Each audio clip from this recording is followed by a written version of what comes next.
Bueno, hola a todos, acá su ayudante de primera transmitiendo en diferido desde algún punto remoto del pasado. Pero bueno, no importa dónde está su ayudante, lo importante es dónde están ustedes. Ustedes deberían encontrarse alrededor del día 25 de septiembre, también conocido como día 189 DC, o a esta altura simplemente podríamos decir otro día más en el planeta Tierra, como dice un famoso cantautor argentino. Pero bueno, sea como fuera, la clase de hoy es la clase número 8, asociada a la guía número 3 de oscilador armónico. El plan de la clase de hoy es terminar de liquidar la guía 3.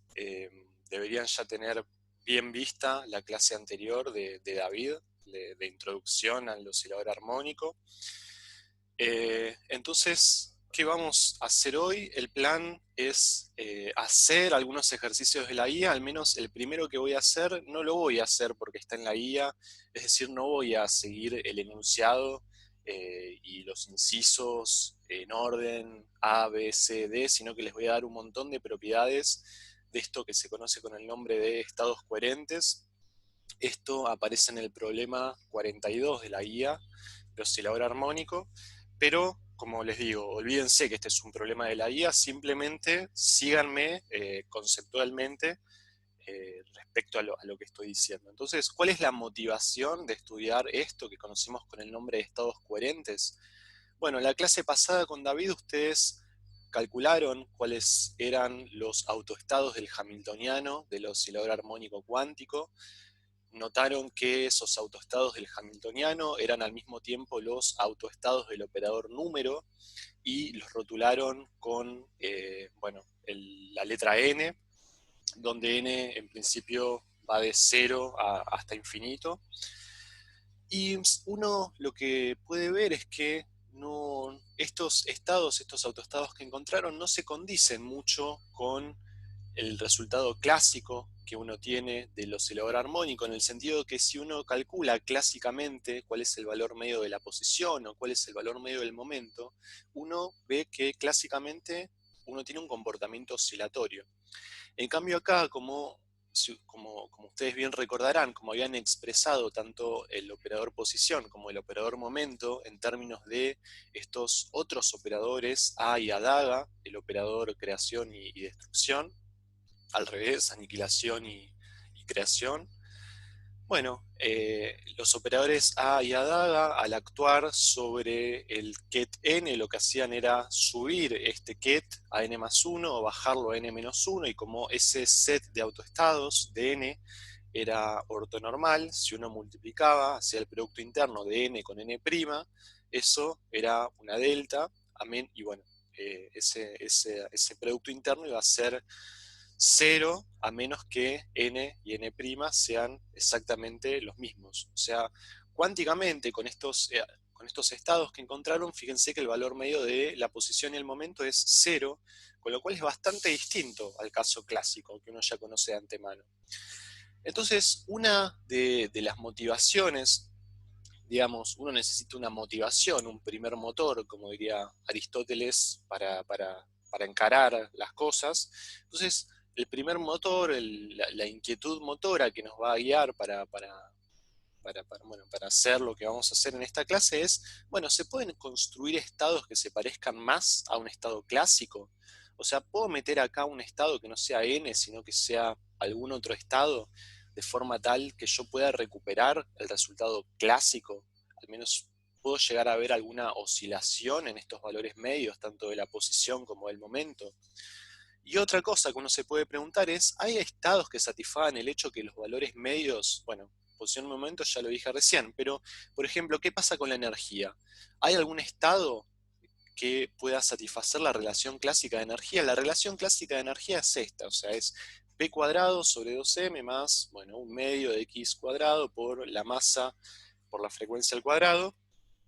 Entonces, la pretensión, la pregunta que subyace a esto que vamos a hacer es, ¿habrá algún estado alfa para el cual si yo acá en vez de poner P pongo el valor medio de P y en vez de poner X pongo el valor medio de X, digamos que puedo recuperar el resultado clásico, voy a volver a obtener a esto? Y Lo que nosotros ya sabemos de antemano es que esto no necesariamente va a ser así, porque si hacemos cuánticamente el valor medio del hamiltoniano para obtener la energía, en vez de tener el valor medio de P acá, vamos a tener el valor medio de P cuadrado, y en vez de tener el valor medio de X, en principio vamos a tener el valor medio de X cuadrado. Y a priori uno sabe que el valor medio de X cuadrado es distinto al valor medio de X al cuadrado, y lo mismo pasa con el operador momento. Entonces, a priori, digamos, uno no va a recuperar la relación clásica de energía. Pero lo que vamos a ver es que, bueno, que sí va a ser posible, al menos nos vamos a acercar mucho a esta relación clásica de energía, y el estado que va a permitir el hecho que el valor medio de P y el valor medio de P al cuadrado sean, digamos, sean muy similares, van a ser los estados coherentes. Bueno, ¿qué son los estados coherentes? La definición más abstracta que podemos decir es que un estado coherente alfa se define como un autoestado del operador de aniquilación A, donde, bueno, el autovalor es el autovalor alfa, que pertenece a los complejos. Esta es la definición más básica de estado coherente. Entonces, a priori, ¿conocemos algún estado que satisfaga esto? El hecho que si yo le aplico el operador aniquilación a ese estado, bueno, ese estado es autoestado del operador aniquilación. Y la respuesta es que sí, ya conocemos un estado que hace eso, y no es ni más ni menos que el estado fundamental del oscilador armónico. O sea, si yo le aplico el estado de aniquilación al fundamental del oscilador armónico, bueno, voy a obtener 0, o sea que el estado fundamental es un estado coherente con autovalor alfa igual a 0. Y fíjense que ustedes en principio ya conocen algunas particularidades que tiene el estado fundamental, el oscilador armónico.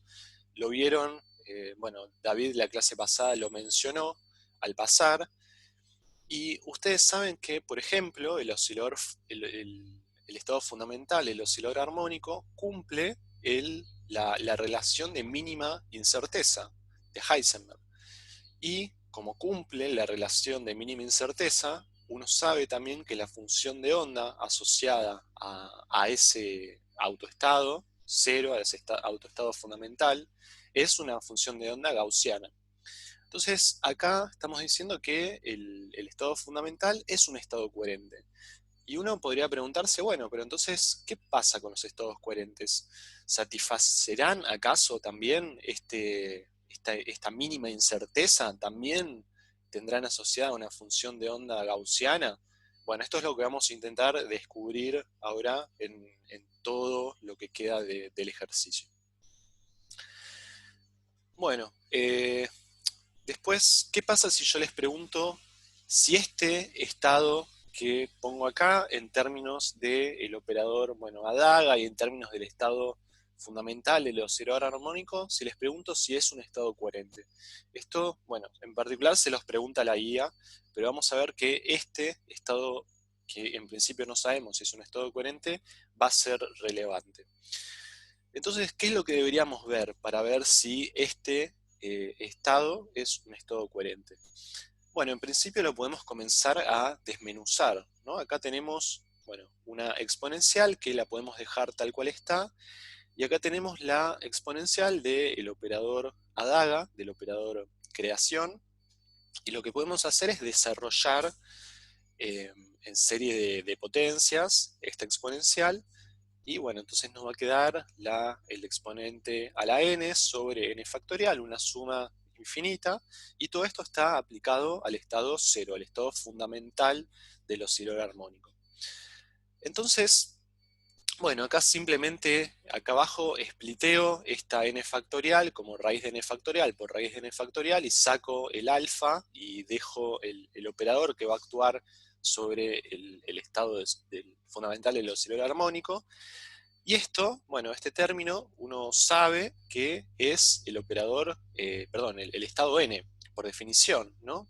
O sea, yo voy aplicando el operador creación, n veces lo tengo que aplicar sobre el 0, lo aplico una vez, bueno, esto se va a convertir en un 1 por un factor de normalización, lo multiplico otra vez, el 1 se va a convertir en un 2, lo multiplico 3, 4, 5, n veces, entonces esto se va a convertir en un n, y bueno, con el factor que me sale de multiplicar, dividido por este raíz de n factorial, bueno, todo este término se va a convertir en ni más ni menos que el estado n, el autoestado n del oscilador armónico.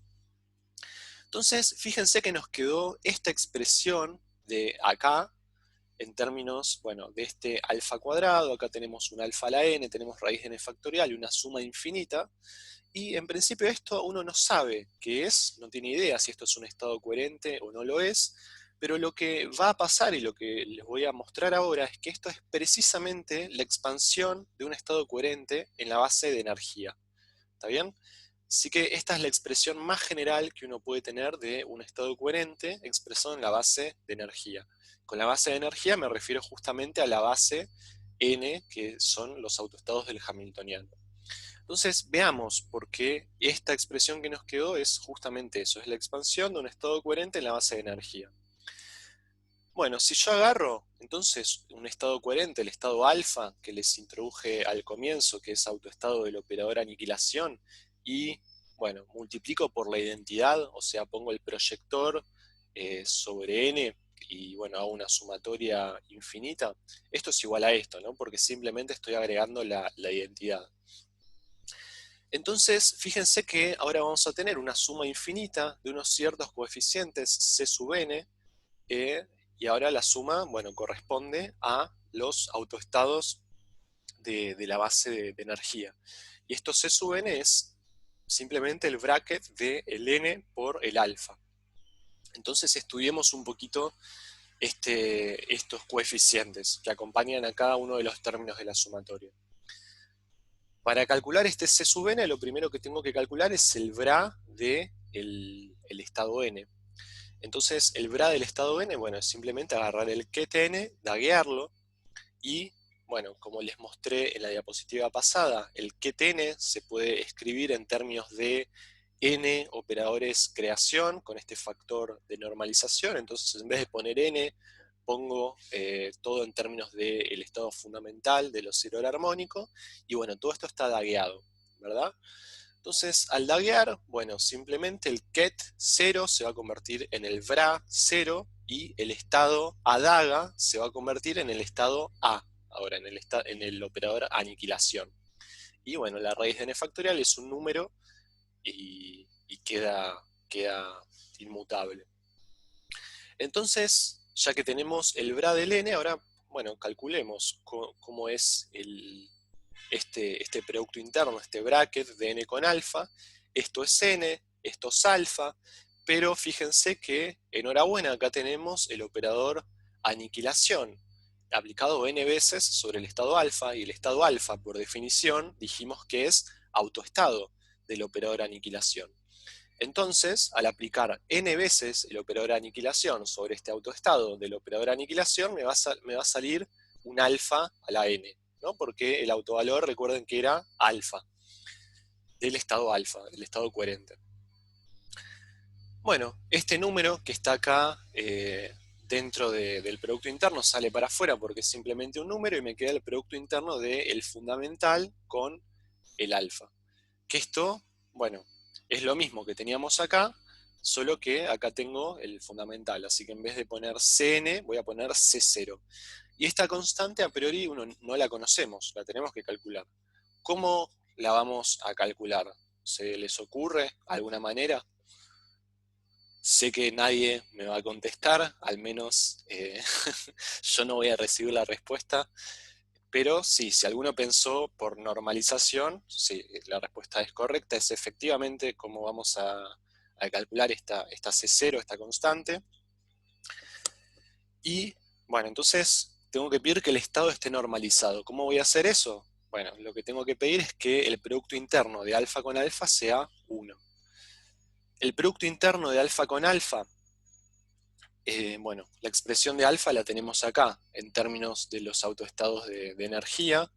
me va a quedar simplemente C sub n al cuadrado, ¿no? Esto sale de hacer el producto interno con esta expresión, pero al mismo tiempo sabemos que estos C sub n son esto de acá, ¿verdad? Entonces tengo que tomar el módulo, elevar al cuadrado, que es lo que tomo acá, y bueno, el C sub 0 al cuadrado sale para afuera porque no depende de n, y esto que me quedó acá adentro es simplemente la expresión de una exponencial, ¿no? Es el desarrollo en una serie infinita del exponencial, donde el exponenciando es este coeficiente, el módulo de alfa cuadrado. Entonces tengo que pedir que 1 sea igual a el módulo al cuadrado de C sub 0 por, bueno, esta exponencial.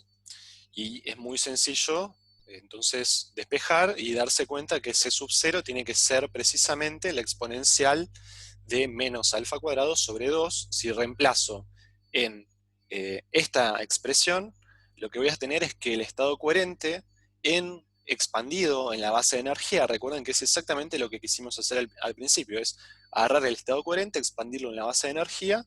Nos quedó en términos de estos coeficientes C sub n, que mostramos que dependían de este C sub 0, el C sub 0 lo sacamos por normalización, y por lo tanto el estado coherente expandido en la base de energía nos queda exactamente la misma expresión que teníamos en la diapositiva anterior.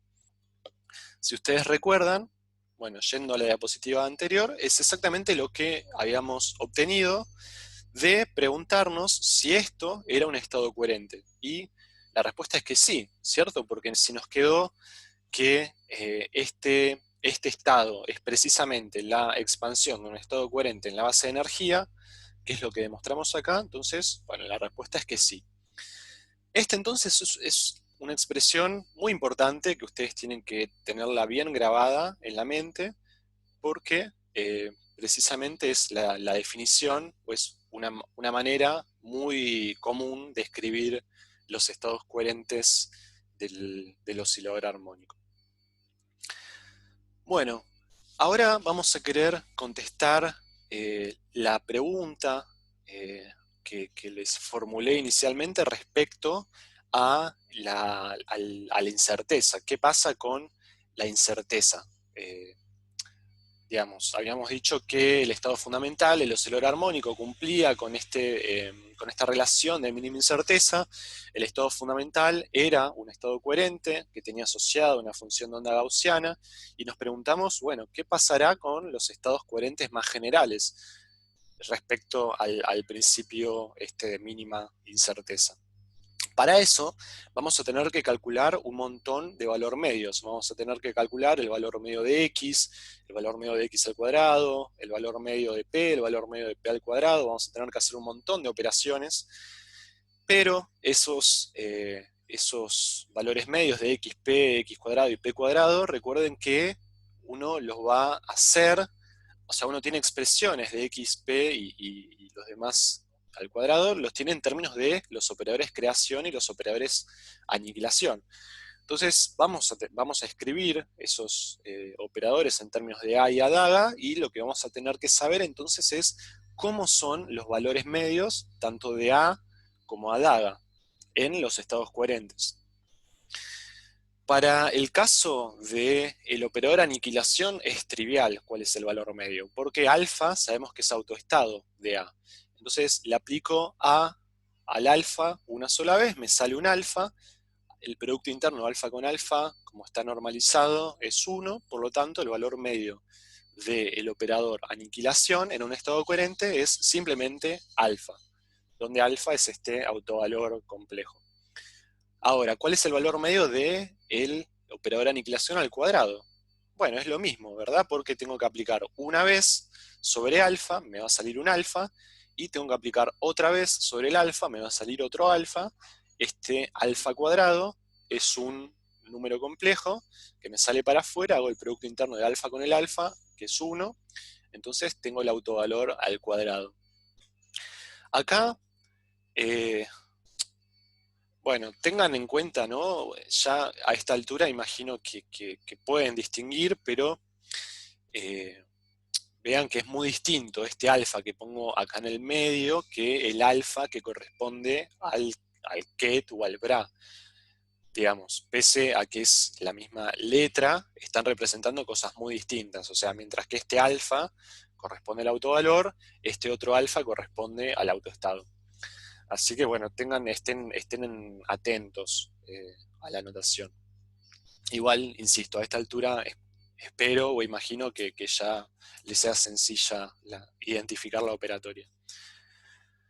Bueno, entonces aquí calculamos ya el valor medio del operador aniquilación y del mismo operador al cuadrado. Pero ¿qué pasa con el otro operador? Con el operador creación. Fíjense que a priori no es tan trivial esto, porque a priori no sabemos cómo actúa en un estado coherente. El operador A no es hermítico, entonces tenemos que hacer esta operación con cuidado. Vamos a ver cómo actúa este operador creación, cómo actúa primero sobre el bra alfa. Entonces, si yo tengo el bra alfa con el operador adaga, fíjense que una cosa que puedo hacer es un truquito de daguear 2 veces esta expresión. Si dagueo 2 veces es lo mismo que no hacer nada. Es como multiplicar por 1. O sea, es como sumar 1 y restar 1. Estoy haciendo la operación y la operación inversa. Así que con esto no estoy haciendo nada. Pero ahora voy a distribuir uno de estos dagas, lo voy a pasar para adentro. Entonces, al pasarlo para adentro, esto que era un bra alfa se va a convertir en un ket alfa. Y lo que antes era daga, ahora se va a convertir en adaga daga, que adaga daga no es otra cosa que A. Entonces me va a quedar esto, ¿no? A por alfa y todo esto dagueado, que es uno de los daga que no distribuí. Y esto ya sabemos cómo opera, porque este es el operador de aniquilación. Si lo hacemos actuar sobre el estado coherente, por definición el estado coherente es autoestado de A, entonces, bueno, me va a salir un alfa, autovalor, y ahora me resta daguear toda esta expresión. Entonces, ahora el ket alfa se hace un bra alfa, y este autovalor, como en principio es un autovalor complejo, lo tengo que conjugar. Y acá ya entonces vemos cómo actúa el operador creación sobre el bra. Lo que hace es, bueno, mantener el bra del mismo modo, y lo que me sale es un alfa, me sale el autovalor complejo. Bien, entonces el valor medio es muy sencillo, porque, bueno, para hacer actuar este adaga sobre este valor medio, bueno, lo hago actuar sobre el bra, me va a salir un alfa conjugado, el alfa conjugado sale para afuera, el producto interno de esto es 1, entonces me queda alfa conjugado. El valor medio del operador creación al cuadrado, bueno, es lo mismo, o sea, aplico una vez sobre este alfa, me sale un alfa, aplico otra vez sobre este alfa, me sale otro alfa complejo. Entonces, bueno, el valor medio de este operador al cuadrado es alfa complejo al cuadrado. Este va a ser, por lo tanto, nuestro machete que vamos a usar después a la hora de calcular los valores medios de los operadores que más nos interesan, que son la posición y el momento. Bueno, entonces, insisto, para descubrir esto de la incerteza y ver qué es lo que sucede respecto a estos estados coherentes, vamos a tener que hacer un montón de cuentas, lamentablemente, pero no queda otra. Como dicen mis amigos los antiguos griegos, si uno sube a Delfos en helicóptero, la ninfa no te da bola. Y acá es lo mismo, ¿no? O sea, para ver el resultado final hay que arremangarse y hacer las cuentas, no queda otra, y es lo que justamente vamos a hacer. Pero, digamos, con el machete que tenemos de antes va a ser sencillo. Bien, entonces, ¿qué vamos a tener que calcular? Vamos a tener que calcular primero el valor medio del operador X. El operador X ya sabemos cómo se escribe en términos de los operadores A y adaga. Recuerden que teníamos este factor de normalización. Todo esto está mejor escrito en la clase de David, pero acá de todas maneras se ve muy bien, ¿no? ¿cuál es la expresión de x? Es simplemente este factor de normalización por el a más el a daga. Bueno, el valor medio de a es lo que ya hicimos recién, es alfa. El valor medio de a daga, también lo hicimos recién, es alfa conjugado. Y, bueno, alfa más alfa conjugado, por la definición de números complejos, es muy sencillo escribirlo en términos de la parte real de alfa. Esto lo vamos a dejar escrito así porque después nos va a ser más linda la expresión final. Si hacemos lo mismo con el operador P, recuerden que el operador P se escribía con esta menos I aquí adelante, también en términos de A y A daga, pero es A menos A daga. Tengo que calcular esencialmente los mismos valores medios de antes, y bueno, me va a quedar finalmente este prefactor por el alfa menos el alfa conjugado, que esto no es otra cosa que 2 veces la parte imaginaria de alfa. Ahora este otro valor medio es un poco más complejo porque tengo x cuadrado. X cuadrado, nuevamente, lo vamos a tener que escribir en términos de a y a daga. Me va a quedar a más a daga al cuadrado. Cuando hagan ese desarrollo, tengan cuidado porque a y a daga no conmutan entre sí. O sea, de hacer a más a daga al cuadrado me va a quedar a cuadrado más a daga al cuadrado más a por a daga más a daga por a. No pongan 2 veces a por a daga porque eso está mal. Bueno, entonces es justamente lo que hago acá, ¿no? Desarrollo el x cuadrado, pero a por a daga más a daga por a lo escribo en términos de los conmutadores. Esto agarren si quieren una hoja, pongan pausa un segundo en el video. Yo no lo puse acá para no marearlos con infinidad de ecuaciones y de letras y de símbolos, pero es muy sencillo hacer esto. O sea, este 2n más 1, lo que representa es el a por a daga más a daga por a. Escriban eso en términos del conmutador, de a daga con a, y bueno, es muy sencillo llevar esa expresión a 2n más 1. Pero háganlo, pongan pausa un segundo, de paso les sirve como ejercicio. Esto lo mostró David, me parece, que en la clase pasada, pero bueno, insisto que es un buen ejercicio. Bien, entonces aquí ya tengo el operador x cuadrado expresado en términos de operadores que son sencillos para trabajar a la hora de hacer el valor medio. Estos valores medios, bueno, es lo que ya hicimos antes, me va a salir un alfa cuadrado más un alfa conjugado al cuadrado, y 2n más 1, bueno, el más 1 sale igual, y el n, recuerden que es el operador número, que me sacaba un alfa módulo cada vez que lo aplicaba sobre el autoestado. Alfa, recuerden que también es autoestado de este operador número. Entonces de toda esta línea me sale, bueno, esta expresión de acá, y este paréntesis, en vez de dejarlo acá con el módulo de alfa, el alfa sin conjugar y el alfa conjugado, lo voy a expresar en términos de 1 más 4 veces la parte real al cuadrado de alfa, donde usamos que 4 veces la parte real al cuadrado de alfa es esto. Sale muy fácilmente de hacer alfa más alfa conjugado al cuadrado, ¿no? Así como este término antes era 2 veces la parte real de alfa, si elevo esto al cuadrado, que es lo mismo que elevar esto al cuadrado, bueno, obtengo precisamente esto que tengo acá, que es lo que estaba en el paréntesis, y bueno, entonces expreso todo en términos de la parte real de alfa.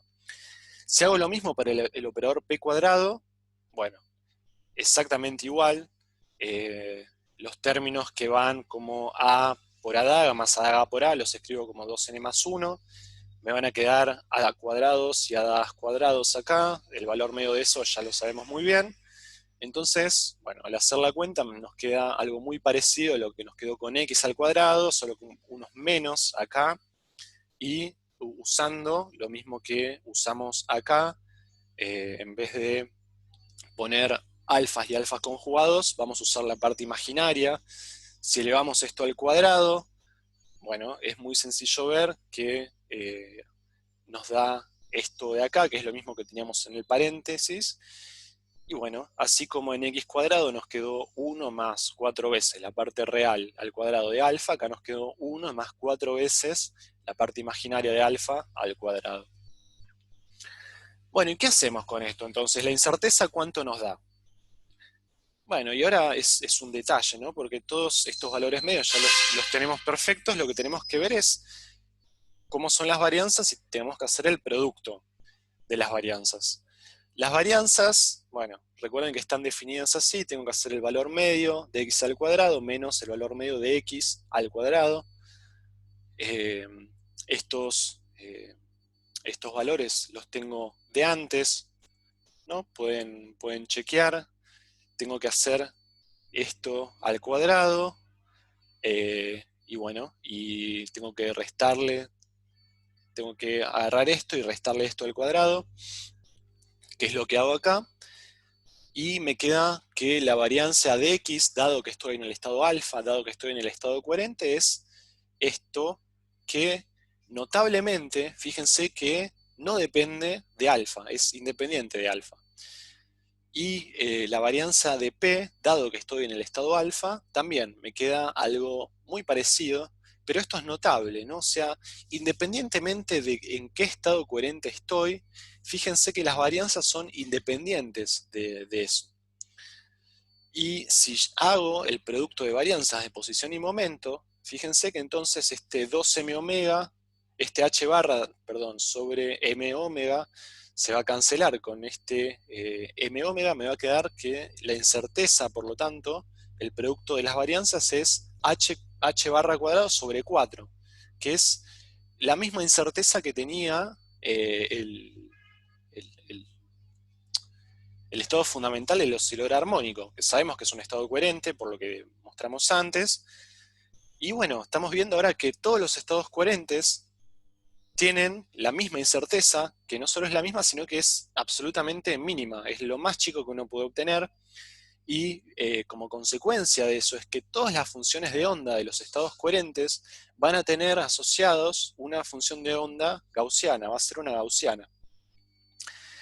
Y si ustedes recuerdan esto, no sé si en F4 lo vieron, pero cómo es la expresión de un estado gaussiano que tiene valor medio de posición X y bueno, que tiene variancia sigma X y valor medio de momento P.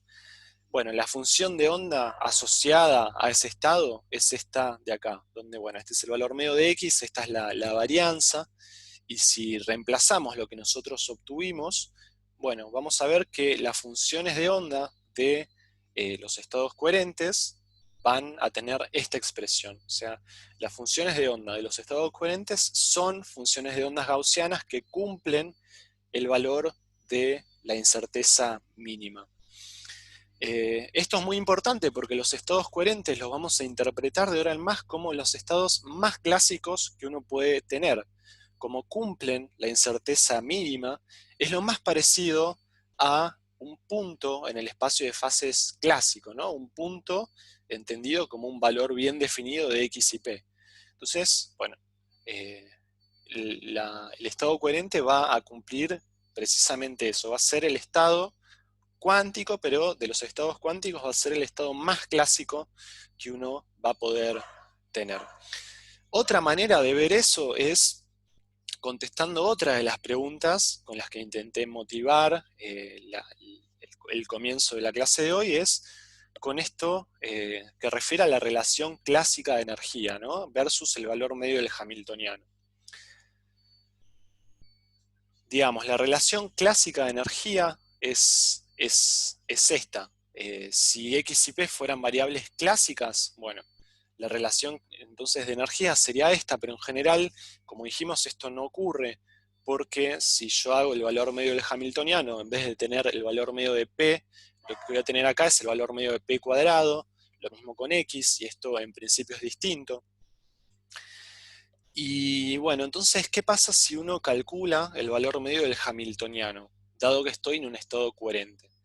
Si hago eso, bueno, es hacer esta cuenta, ¿no? H, como hicieron con David, lo puedo escribir en términos del operador número, y bueno, el autoestado alfa, el autoestado estado coherente es autoestado de n, me va a salir un alfa cuadrado, entonces esta es la energía.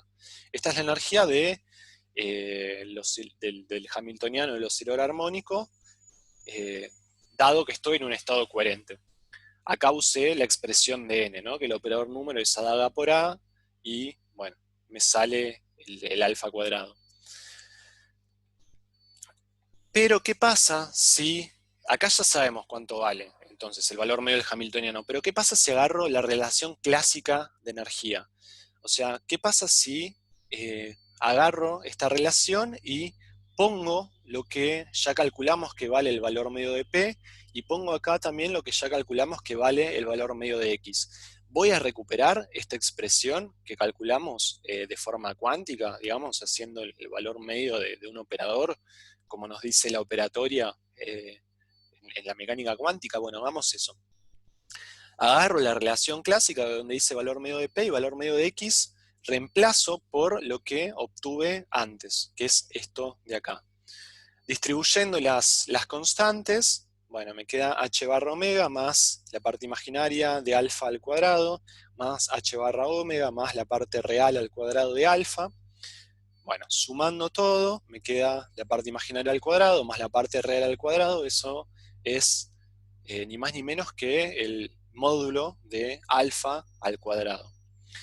Entonces, esto me lo dio, este resultado me lo escupió la relación clásica de energía. Y fíjense que es bastante similar a lo que obtenemos con la relación cuántica, o sea, es exactamente este primer término, pero hay una simple constante que difiere, ¿no? O sea, mientras que acá tenemos un solo término, acá tenemos dos, y el término que sobra acá es h barra omega sobre 2. ¿No? Entonces tenemos esta pequeña discrepancia, este factor 1/2.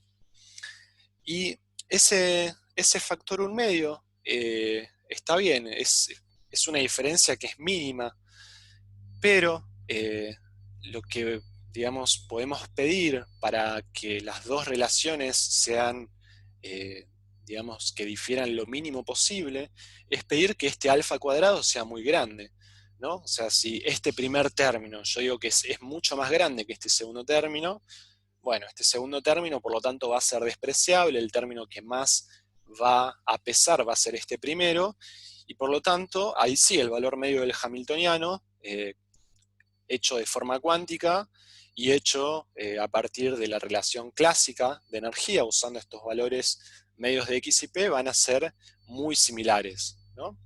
La condición, por lo tanto, que tengo que pedir es esto, ¿no? Que h barra por alfa cuadrado, que sea mucho más grande que h barra omega sobre 2. Y esto es lo mismo que pedir que, bueno, que el módulo de alfa cuadrado sea mucho más grande que 1/2. Bueno, con esta condición entonces estoy todavía con un estado más clásico que antes.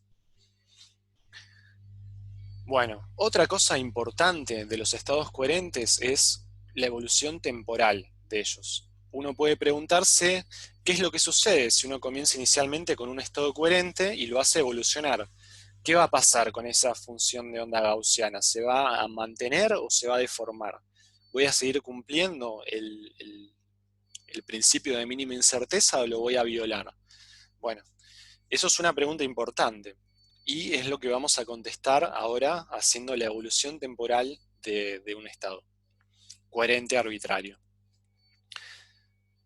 Bueno, es largo este ejercicio, es cuentoso, pero es un ejercicio que es rico conceptualmente y bueno, yo les pongo acá todas las cuentas bien explícitas, después ustedes las pueden repetir si quieren, pero bueno, quería dejarles el ejercicio este bien completo. Bueno, ¿cómo es la evolución temporal en general? Recuerden que uno tenía que el operador evolución era agarrar el hamiltoniano y hacerle exponenciarlo, ¿no? Multiplicarlo por el tiempo, es lo que tenemos acá. y es justamente lo que vamos a hacer. Vamos a escribir el estado coherente en la base de energía, que es algo que ya hicimos al comienzo, así que eso ya lo tenemos de antes. Entonces, donde dice alfa, vamos a poner, bueno, alfa, pero expresado en la base de autoestados de H, justamente para que la operación de evolucionar temporalmente nos resulte bien sencilla, bien automática. Y bueno, donde dice UDT, que es el operador de evolución, vamos a poner cómo es la expresión del operador de evolución en términos de el hamiltoniano. Y es lo que tenemos acá, ¿no? Tenemos que hacer esta cuenta. Ahora tenemos que aplicar el operador de evolución sobre una suma infinita de autoestados del operador H. Y esto ya lo sabemos, ¿no? H es un operador, por lo tanto esta es la función de un operador, que la estoy aplicando sobre autoestados del operador que está en esta función. Por lo tanto, ¿cómo va a aplicar? O sea, ¿cómo va a hacer esto? Bueno, lo que voy a tener que poner acá son los autovalores asociados a los autoestados por los que estoy multiplicando. H lo escribo en términos del operador número, y el operador número aplicado sobre el n, ya sabemos cómo actúa, ¿no? Me va a aparecer el autovalor n acá en el exponenciando. Bueno, es lo que hago. Entonces, acá simplemente, bueno, taché el h barra con este h barra que me sale de expresar el hamiltoniano en términos del operador número, y lo que me resta acá, como decía antes, es aplicar este n sobre esta suma infinita de n's, y me queda el n minúscula acá, que corresponde al autovalor asociado a este autoestado. Acá puedo sacar para afuera, en el siguiente paso, todo lo que no depende de n. Todo esto que está acá adentro sí depende de n. Fíjense que, bueno, acá tengo un alfa elevado a la n, y acá tengo la exponencial también elevado a la n, bueno, sobre un raíz de n factorial. Entonces, todo este término que está en el numerando está elevado a la n, lo puedo juntar y elevarlo a la n todo junto, y esto es ni más ni menos que la expresión, el desarrollo de una exponencial que, que depende del tiempo, ¿no?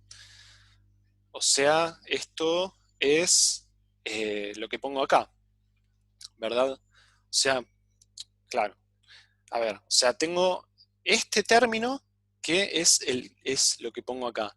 Y todo esto, fíjense, todo esto es la expresión de un estado coherente donde alfa ahora es un alfa que depende del tiempo. A ver, acá me mareé un segundo, perdón, pero imagínense que este término que está acá, dependiendo del tiempo, que esta exponencial e a la i omega t no está. Entonces tengo el alfa a la n sobre raíz de n factorial por esta suma infinita de autoestados de n. Todo esto es lo que antes habíamos llamado estado coherente, con este término e menos alfa cuadrado sobre 2, que era de la normalización. O sea, todo este término era el que correspondía a un estado coherente alfa. Pero ahora, en vez de alfa, lo que tengo es alfa por una exponencial, por e a la menos i omega t. O sea, todo esto que tengo acá, que estoy señalando con mi bello spotlight, es un estado coherente, pero es un estado coherente ahora que depende del tiempo, y lo que antes había llamado entonces alfa, ahora es alfa por e a la menos i omega t. O sea, ahora tengo un estado coherente también, pero el autovalor de ese estado coherente es un autovalor que va a depender del tiempo. Bueno, entonces, esto es un resultado también muy importante, y lo que está dando cuenta este resultado es que si yo comienzo inicialmente con un estado coherente y evoluciono con el hamiltoniano, bueno, asociado al oscilador armónico, ese estado coherente si bien va a depender del tiempo, va a seguir siendo un estado coherente para todo tiempo, va a seguir cumpliendo con el principio de mínima incerteza y va a seguir teniendo asociada, por lo tanto, una función de onda gaussiana. Bien, ese entonces es un resultado que es muy importante y como les decía antes, este va a ser un estado coherente que va a tener como autovalor este, este valor, digamos, que depende del tiempo. O sea, si yo agarro ahora mi operador aniquilación A y lo aplico sobre alfa de t, lo que voy a obtener es este autovalor multiplicado por mi autoestado alfa de t, mi estado coherente que ahora depende del tiempo. Bueno, la moraleja entonces es esta de aquí, que ya se las dije varias veces, y podemos analizar ahora en el plano complejo cómo es la evolución temporal de los estados coherentes. O sea, si yo comienzo inicialmente con un estado coherente inicial alfa, donde lo escribo, bueno, con el módulo y con esta fase compleja, o sea, este es el estado coherente inicial más general que uno puede tener. Bueno, el estado coherente, por lo tanto evolucionado, va a ser este mismo estado, pero por una exponencial ahora que depende del tiempo. Entonces, bueno, si grafico esto en el plano complejo, voy a tener que, bueno, mi estado inicial, por ejemplo, pudo haber comenzado acá, y a medida que vaya transcurriendo el tiempo, esto va a rotar sobre una circunferencia de radio constante alfa, ¿no? Porque, porque bueno, es lo que tenemos, lo que nos dice el resultado al que llegamos. Y esto va a tener implicancias también en los valores medios que ya calculamos. O sea, si yo ahora les preguntara, bueno, ¿cómo son los valores medios de X y P? Y por lo tanto, ¿cómo son las varianzas de la posición y el momento? Ustedes no van a tener que hacer todas las cuentas de vuelta, porque las cuentas son exactamente análogas a las que hicimos. Simplemente donde antes decía alfa, ahora tenemos que poner alfa de t. O sea, donde antes teníamos que la parte real o sea, que teníamos que el valor medio de x se escribía en términos de la parte real de alfa, bueno, ahora la parte, el valor medio de x, que depende del tiempo, o sea, para todo tiempo, ahora la parte real me va a estar dependiendo del tiempo. La parte real de alfa de t, bueno, es simplemente el módulo este por el coseno de phi menos omega t. Si hago lo mismo para el momento, bueno, esto lo termino en términos de la parte imaginaria de alfa, que ahora es alfa de t, por lo tanto me va a quedar aquí un seno. Y esto es notable también porque es lo que, fíjense, que responde a otra de las preguntas iniciales con las que yo comencé esta clase, diciendo que con lo que habíamos obtenido antes, con los valores medios de x y p, si lo hacía en función de los estados n, los autoestados del hamiltoniano, eso me daba 0, y eso no me rememoraba mucho a lo que ocurría clásicamente. Pero fíjense que esto sí me rememora mucho a lo que pasa en el caso clásico, ya que acá tengo oscilaciones que dependen del tiempo, y esta es precisamente la trayectoria de un oscilador armónico clásico que tiene posición inicial y momento inicial eh, estos, ¿no? O sea, si yo acá pongo t igual a 0 y pongo t igual a 0, bueno, obtengo que la posición inicial y el momento inicial son estos de acá. Y esto es realmente impresionante. O sea, que yo con un problema cuántico, que es el oscilador armónico, que es completamente resoluble, fíjense que estoy recuperando de alguna manera la solución clásica de bastantes formas distintas. Bueno, y para terminar con esta primera parte de la clase que refiere a los estados coherentes, déjenme hacer una última cuenta que es importante, eh, y tiene que ver con cómo es el producto interno entre dos estados coherentes. ¿Dos estados coherentes son ortogonales?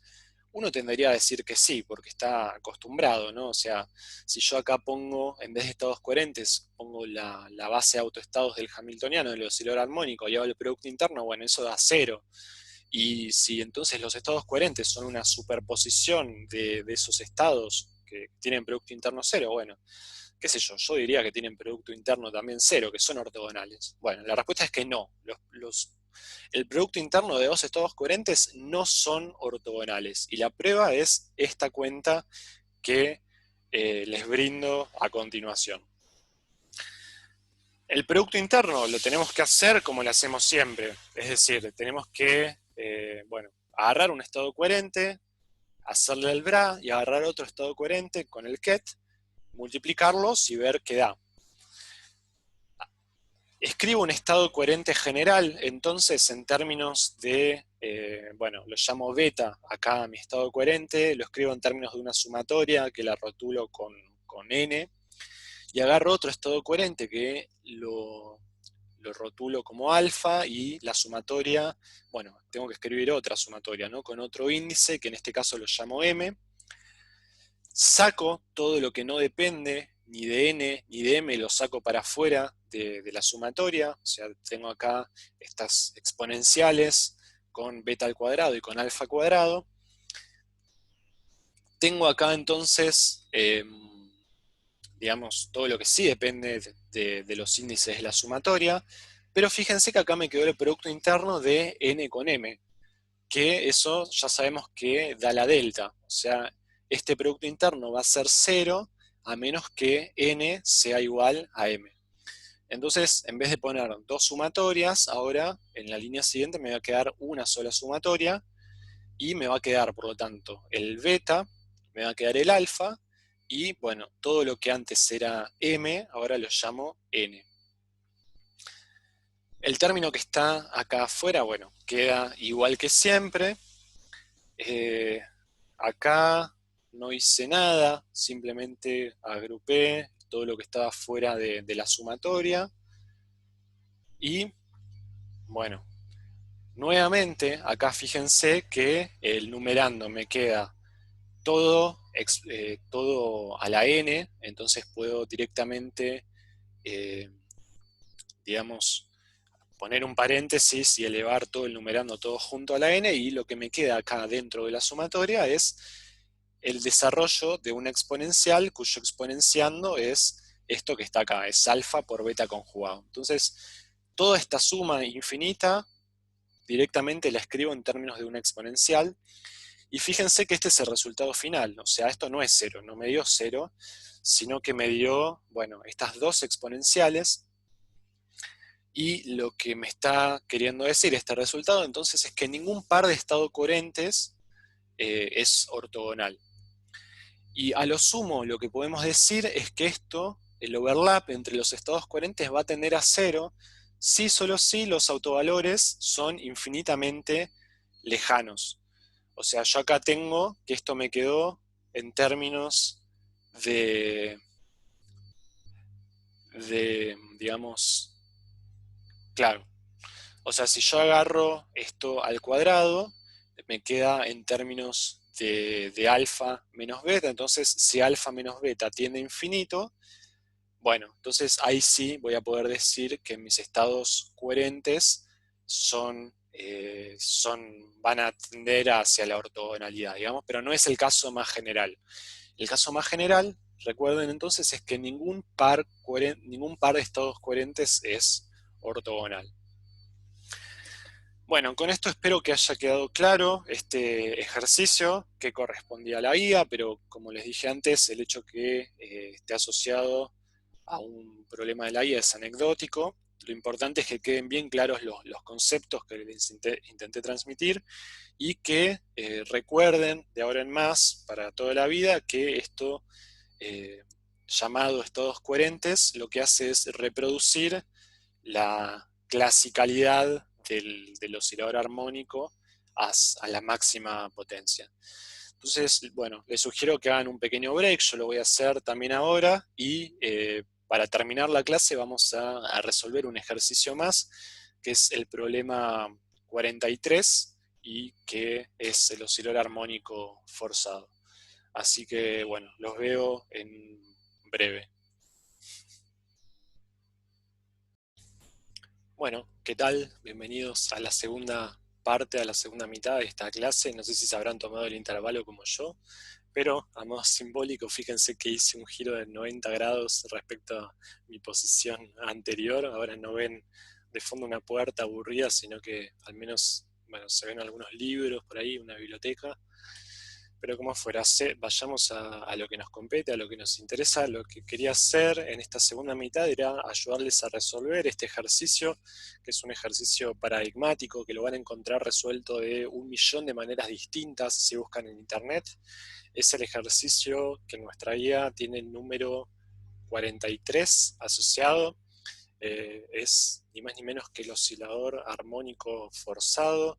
Corresponde a un oscilador armónico cargado que se está moviendo en una dirección en presencia de un campo eléctrico que es constante y que es uniforme y que está en una cierta dirección. Entonces, el hamiltoniano que modela este sistema es el que vemos acá, donde, bueno, este es el hamiltoniano de un oscilador armónico normal, y, bueno, está acoplado ahora a un forzado que, bueno, está en la dirección X. Lo tenemos entonces acoplado a la posición. Lo que vamos a tener que hacer ahora es calcular cómo son las autoenergías y cómo son los autoestados de este nuevo hamiltoniano. Acá, bueno, nos piden que lo hagamos únicamente para el fundamental. Yo lo voy a resolver de forma general. Voy a calcular todo el espectro y voy a calcular todos los autoestados. Y como ayuda, lo que nos sugiere el ejercicio es que notemos que clásicamente el efecto que tiene el campo eléctrico en un oscilador armónico clásico es simplemente desplazar la posición de equilibrio del oscilador, y acá, por lo tanto, va a ocurrir algo muy similar. Bueno, entonces, como les decía recién, tenemos una primer parte asociada al hamiltoniano de un oscilador libre, de un oscilador sin ningún campo, y tenemos por otro lado un término asociado justamente al campo eléctrico en el que está embebido nuestro oscilador. Lo primero que uno puede preguntarse es si la base original de H0, es decir, la base de autoestados que habíamos encontrado antes para el oscilador armónico cuántico, si también sirven como base de autoestados de este nuevo hamiltoniano que tiene este nuevo término ahora sumando. Y la respuesta es que no. Lamentablemente esa base anterior no va a servir, y la forma en la que nos vamos a dar cuenta de eso, bueno, nos podemos dar cuenta de distintas maneras. Una de ellas es aplicando H, el hamiltoniano total. Si lo aplicamos sobre N, vamos a ver que no vamos a recibir como resultado ese mismo estado N, sino que vamos a recibir otros estados, por lo tanto N no va a ser autoestado.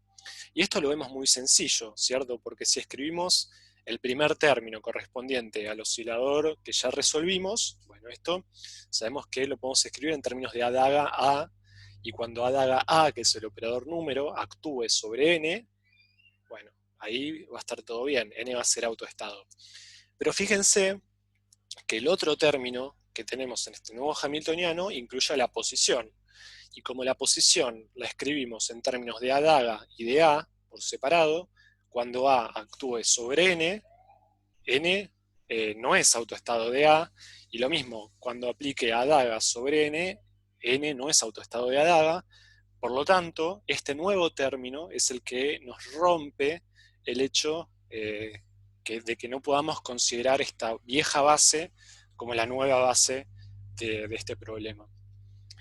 Otra forma de ver eso es haciendo el conmutador, calculando cuánto da la conmutación del hamiltoniano con el operador número. El hamiltoniano nuevo, me refiero. Y acuérdense que si uno tiene dos operadores que conmutan, cuyo conmutador es cero, por lo tanto tienen una base común de autoestados. Y no es lo que va a suceder acá. Si hacemos la cuenta y hacemos el conmutador de h por n, vamos a ver que h por n no conmutan, Es decir, este n así definido no va a ser una cantidad conservada en este problema, y por lo tanto la base de autoestados de n no va a ser base de autoestados al mismo tiempo de h. Cualquiera de estas dos formas es completamente válida. Y bueno, por lo tanto llegamos a la pregunta natural de, bueno, entonces si la vieja base no nos sirve, entonces, ¿cuál es la nueva base de autoestados para el problema del oscilador armónico forzado, que es el que queremos resolver ahora? Y he aquí que nuestra intuición física nos debería salir a salvar, en el sentido que justamente si recordamos cuál era el efecto que tenía el campo eléctrico en el oscilador clásico, era desplazar la posición de equilibrio. Bueno, acá también va a pasar algo muy parecido.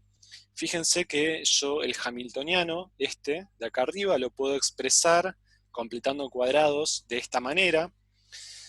Es muy fácil ver que esta expresión que tengo acá abajo es exactamente la misma expresión de acá arriba. Y fíjense que yo acá bien puedo renombrar el viejo operador posición, lo puedo renombrar como un nuevo operador posición, si quieren X mayúscula, de esta forma, y de esta manera vamos a tener el mismo, digamos, hamiltoniano que teníamos antes, desplazado, si quieren, de su posición de equilibrio por esta constante, x0, y bueno, además tenemos una constante acá que nos sobra, que no es muy importante porque las constantes las constantes va a ser un término sumando en la energía, que no va a tener más física que esa. Bueno, entonces haciendo un simple cambio de variables, recuperamos en cierto sentido el hamiltoniano viejo que ya conocemos y que por lo tanto sabemos cómo trabajarlo.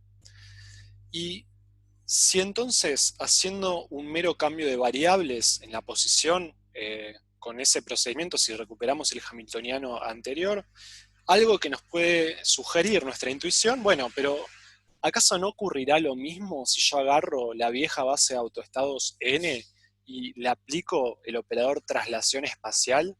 O sea, esta nueva base trasladada un cierto,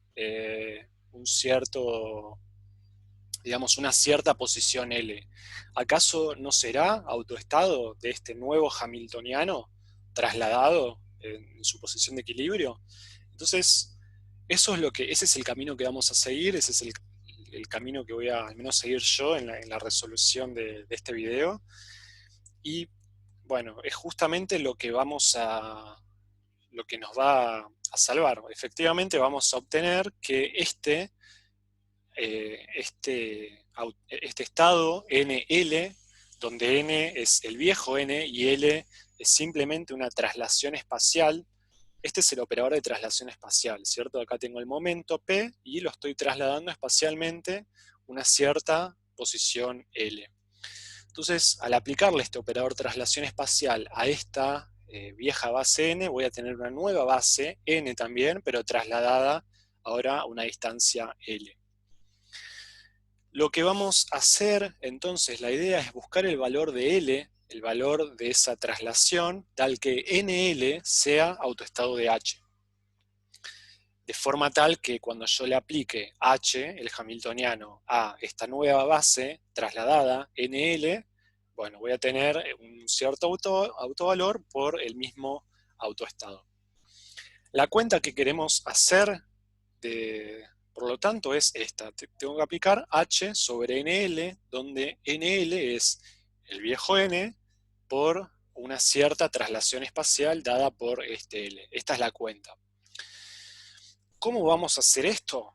Bueno, lo vamos a hacer utilizando el lema de la fórmula Baker-Campbell-Hausdorff, BCH para los amigos, y recordando lo que nos decía esta fórmula, que es muy importante, es si yo tengo un cierto operador A y un cierto operador B, y tengo que hacer esta operatoria de la exponencial de A por B por la exponencial de menos A, bueno, sabemos que por esta fórmula que ya vimos en la IA1, esto va a ser el operador B más el conmutador de A con B más 1 sobre 2 factorial del conmutador de A con el conmutador de A con B más, y cada paso que vaya poniendo en la sucesión me va a agregar un nuevo conmutador en la fórmula. Es una fórmula complicada, es una fórmula cuentosa, pero vamos a ver que con dos simples conmutadores, con este conmutador y con este conmutador, nos va a alcanzar para poder desarrollar esta fórmula de acá. Para usar BCH lo que vamos a tener que hacer es multiplicar a izquierda por la identidad, donde la identidad, bueno, la voy a escribir de esta forma, digamos, el operador traslación espacial por, bueno, el operador traslación espacial, digamos, con esta i, en vez de con menos i. Y si multiplico a izquierda por la identidad, entonces, esta cuenta se va a transformar en esta cuenta, y fíjense que acá nos queda, ¿no?, algo que justamente nos rememora a BCH. El operador A va a ser ahora I por el operador momento, por L sobre H barra. El operador B va a ser el hamiltoniano. Y bueno, acá tenemos E por a la menos A. Déjenme entonces ahora desarrollar esta cuenta con la fórmula de BCH que puse acá. Bien, acá les escribo la fórmula de BCH de vuelta. Entonces, esto es precisamente BCH, y la fórmula nos dice que primero tenemos que poner el operador que está siendo ensanguchado, es decir, el hamiltoniano. Después tengo que calcular este otro conmutador, donde los operadores acá, bueno, desde ya que son el operador momento y el operador h. Después tengo un conmutador más que hacer acá. Después tengo, bueno, otro término más acá. Son en principio 3 conmutadores. Pero bueno, empecemos calculando el primero. Como les decía, bueno, los operadores relevantes son el operador momento y el hamiltoniano, que lo escribo, bueno, en términos de lo que el hamiltoniano es, con p cuadrado, con x cuadrado y con x. El conmutador de p con p cuadrado es trivial, es 0, estoy conmutando con el mismo operador. Y después tengo que hacer el conmutador de p con x cuadrado y tengo que hacer el conmutador de p con x.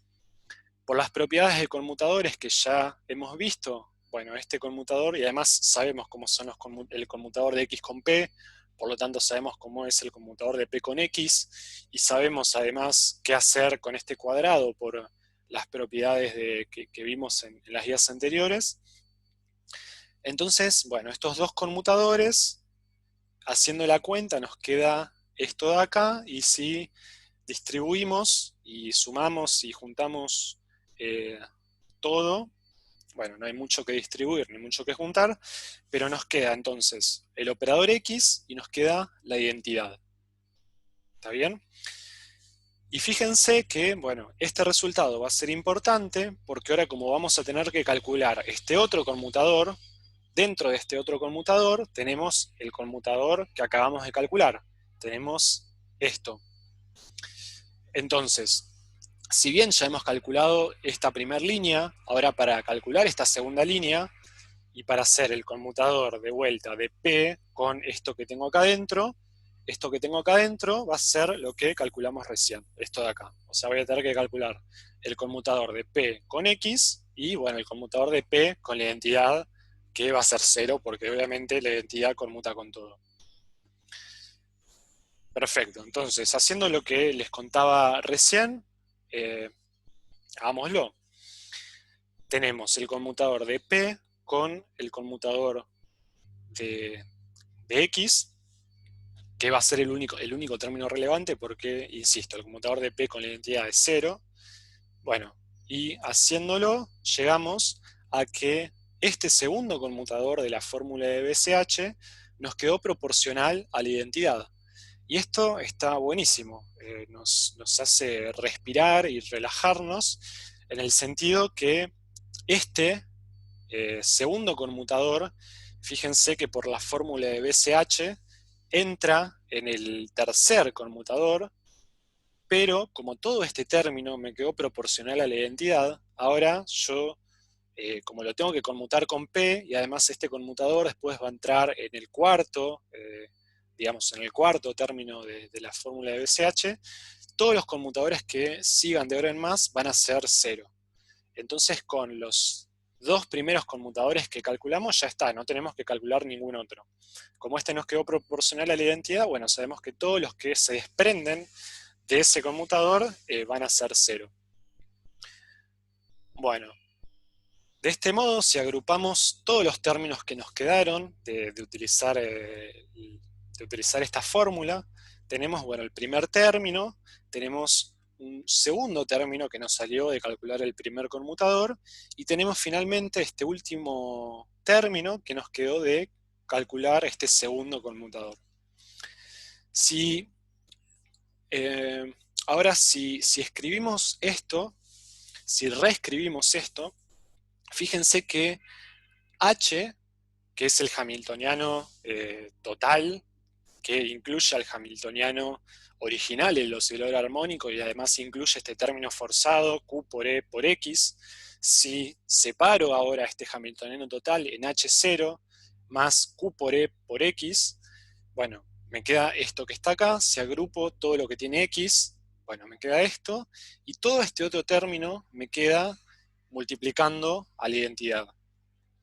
Entonces, todo este término que yo tenía ahora con BCH, fíjense que me quedó expresado en términos del hamiltoniano original, del oscilador armónico sin forzar, me quedó acá un término multiplicando la identidad, y me quedó además un término multiplicando a X.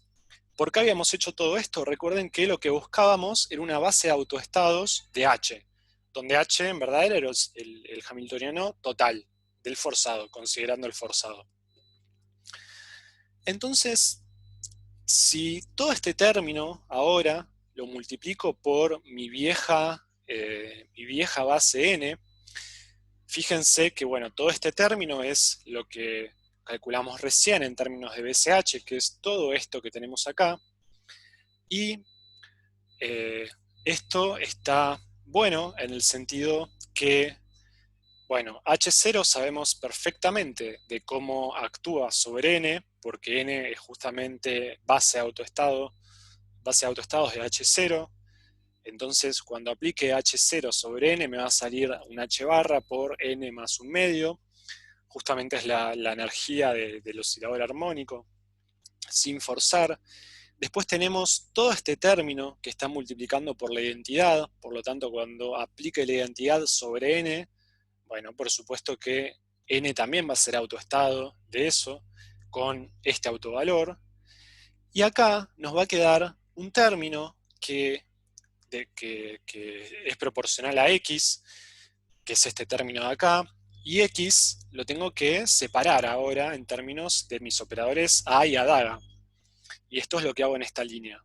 Entonces, cuando yo ahora aplique X sobre N no es autoestado de A y adaga, por lo tanto, para que todo este término, digamos, tenga como autoestado a N, este término me tiene que desaparecer.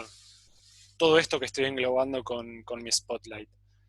Esto sabemos que ya tiene como autoestado a n. O sea, todo esto está multiplicando a n es autoestado, y todo esto es el autovalor de haber aplicado todo este operador.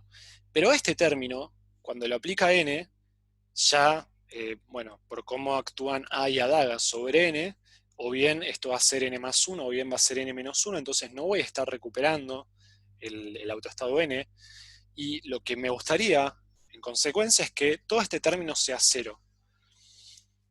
¿No? Que es lo que escribo acá. Acá apliqué el operador adaga y el operador a sobre n, me quedan estos términos que necesitamos que no aparezcan, justamente por lo que les dije. Y la forma en la que no van a aparecer, bueno, la podemos forzar nosotros. Porque este término que está acompañando a estos dos términos que no nos gustan depende de L. Y L, en principio, es justamente lo que queremos hallar.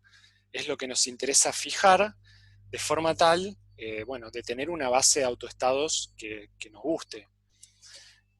Bueno, entonces, si la condición es que esto sea cero, entonces eso nos fija una condición para L, que es cuánto tenemos que trasladar entonces nuestra vieja base para tener una nueva base de autoestados.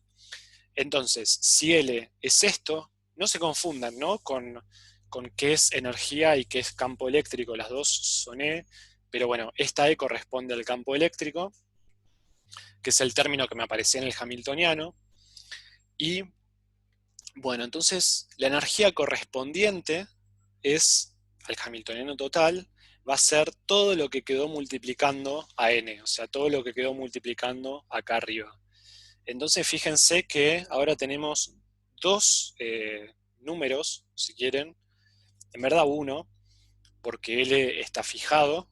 Tenemos este primer término, que es el oscilador armónico original, la energía original, que ya conocemos, y tenemos este otro término que, bueno, es una constante. Si yo acá pongo lo que vale L, bueno, llego a que la energía final del oscilador armónico, entonces forzado, es esta, es la energía original, el oscilador armónico sin forzar, más una pequeña constante que me sale de haber trasladado la base de autoestados vieja a una nueva base trasladada.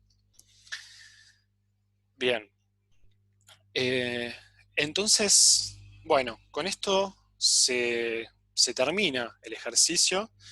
Fíjense que entonces hallamos cuál es la energía tanto del fundamental como la base de autoestados. La base de autoestados, por lo tanto, va a ser esta de acá, o sea, NL va a ser este operador de traslación espacial con el L que ya encontramos recién aplicado sobre el N. Bien. Y entonces, como conclusión, lo que hemos demostrado es que los autoestados del hamiltoniano con un forzado constante son los mismos autoestados del oscilador ordinario, pero trasladados una cierta distancia L.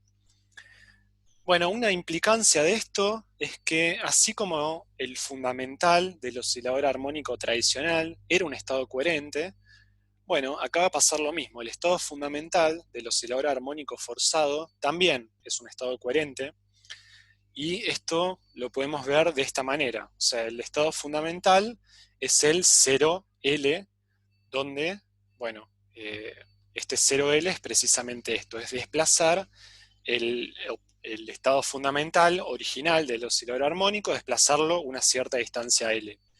Pero si yo escribo el momento, P, lo escribo en términos de A daga por A, fíjense que, bueno, esto,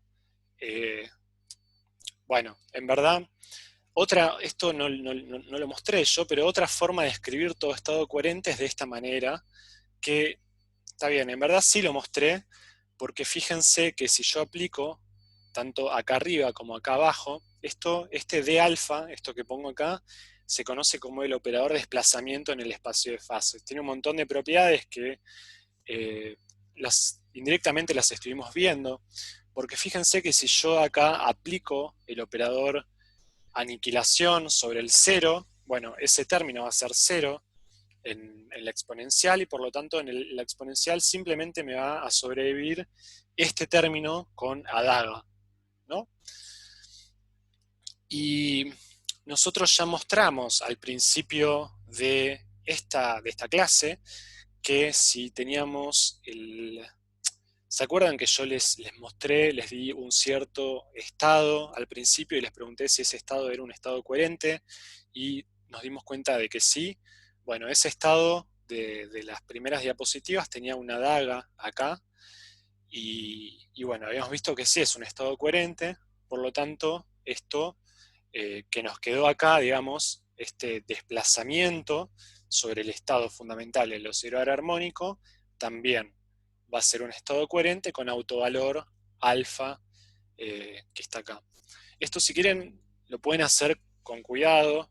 Ustedes pueden demostrar que por qué esto es un estado coherente, pueden utilizar el resultado al que llegué yo al comienzo de esta clase con el problema anterior de estados coherentes. Bueno, y con esto en principio terminamos con la clase de hoy. Yo les voy a dejar en PDF ahora otro ejercicio, que es un ejercicio que en principio ustedes pueden hacer por su cuenta. Déjenme compartirles acá el PDF. Tengo que sacar el Spotlight. A ver, esperen un segundo. Voy a sacar el Spotlight. Pongo New Share. Bien. Ahí deberían estar viendo mi ejercicio. Bueno, entonces no se los quiero contar entero en el PowerPoint para no abrumarlos y no matarlos, y además para no, bueno, no quemarles todos los ejercicios y que puedan hacerlo ustedes.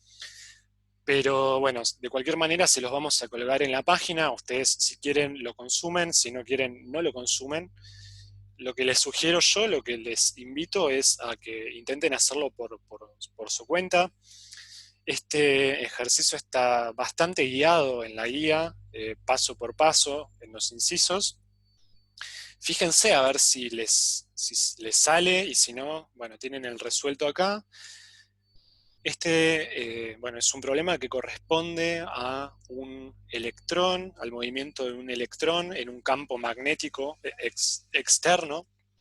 El hamiltoniano que describe a este sistema, bueno, se escribe en términos del operador momento y de este potencial vector, y lo que van a lograr haciendo con la resolución, la idea es que identifiquen este problema con el problema que estuvimos resolviendo del oscilador armónico cuántico, y bueno, al hacerlo y calcular, por ejemplo, cuáles son las energías, van a ver que las energías son análogas también a las del oscilador armónico cuántico.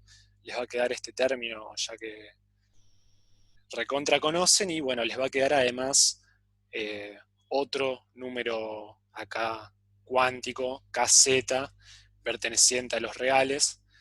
O sea, les va a quedar un problema altamente degenerado. Bueno, entonces con esto terminamos la clase de hoy. Por supuesto, estamos a su merced para las consultas que tengan. La semana que viene, la clase del martes, bueno, tenemos las consultas cotidianas, que ya no son habituales, y esa semana ya comenzamos con la guía de impulso angular, que es la guía número 4, es la última guía antes del parcial. Vamos a tener 4 clases para esa guía. Después entiendo que tenemos una clase de consultas, y después tenemos el parcial, el 16 de octubre. Y bueno, vayan poniéndose con todo, y los esperamos. Saludos.